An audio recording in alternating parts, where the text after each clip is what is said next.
सवाल ये है कि 10 साल तक देश में सत्ता किसके पास है? भाजपा के पास और नरेंद्र मोदी जी देश के प्रधानमंत्री हैं। 2014 से और 2019 में जो देश के लोगों से वादे किए, जो सपने दिखाए, आज ये समय है कि उन चीज़ों को बताने का। आज आप 10 साल बाद दोबारा जनता के बीच जा रहे हैं, तो ये लोकतंत्र का धर्म है कि आप बताएं कि आपने इन 10 सालों में उन सभी चीज़ों का, उन सभी वादों का और वो जो सपने थे जिसको कई बार आपने जुमलों के तौर पे भी लोगों ने लिया कि वो तो केवल जुमले थे, उसमें बहुत सारी चीज़ें हैं। अगर उसको गिनाने की बात करें तो आपके 15 लाख लोगों के खाते में जाएंगे, 2 करोड़ रोजगार हर वर्ष युवा साथियों को मिलेंगे और देश में विकास की बात की, महंगाई और बेरोजगारी पे काम करने की बात की।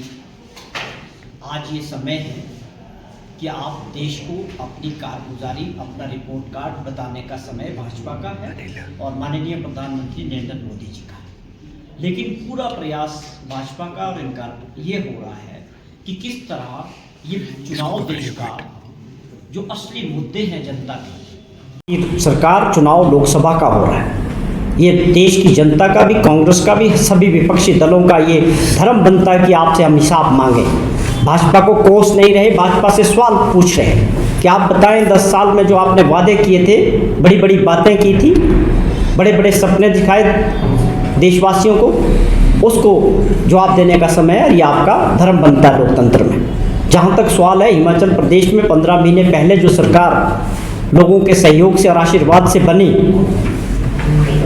उसने बहुत अच्छे काम किए।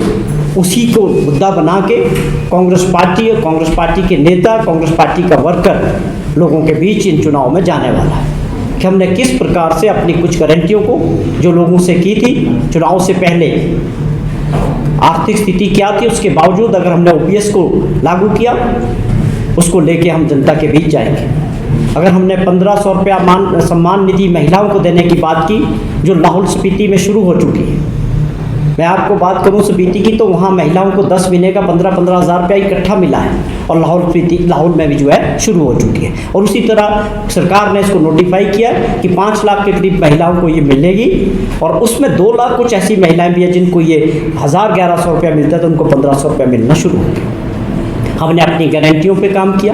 हमारी सरकार ने आपदा के दौरान जिस प्रकार का काम किया और आपका पूरा जो राहत मैनुअल था, माननीय मुख्यमंत्री जी ने उसको पूरा चेंज करके, जिन लोगों ने अपने घर खोए, जिनके घर चले गए, ज़मीनें चली गई और पशु चले गए, उनको किस प्रकार की सहायता हमारी सरकार ने 4500 करोड़ रुपए का जो अपना राज्यों के अपने संसाधनों से जो प्लान किया, उस पर काम किया। हम आपसे सवाल करते हैं कि आप कहाँ थे, आपकी पार्टी कहाँ थी आपदा के समय?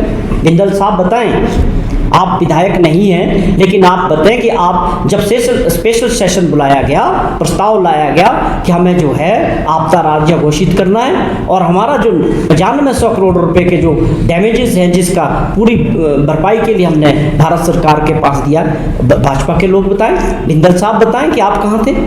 क्या आप लोगों ने उसकी बात की प्रधानमंत्री जी से कि मिलना चाहिए, प्रदेश में बहुत बड़ी आपदा आई है, ये हक है हमारा? क्या किसी भाजपा के जो नेता हैं विधानसभा के अंदर उस प्रस्ताव के साथ खड़े हुए, उस प्रस्ताव का समर्थन किया जयराम जी और उनकी टीम ने? बताएं जनता को, ये सवाल है। आप गुमराह करके असली मुद्दों को भटकाने का काम नहीं कर सकते हैं। इन चीज़ों के जवाब भाजपा के नेताओं को देने पड़ेंगे।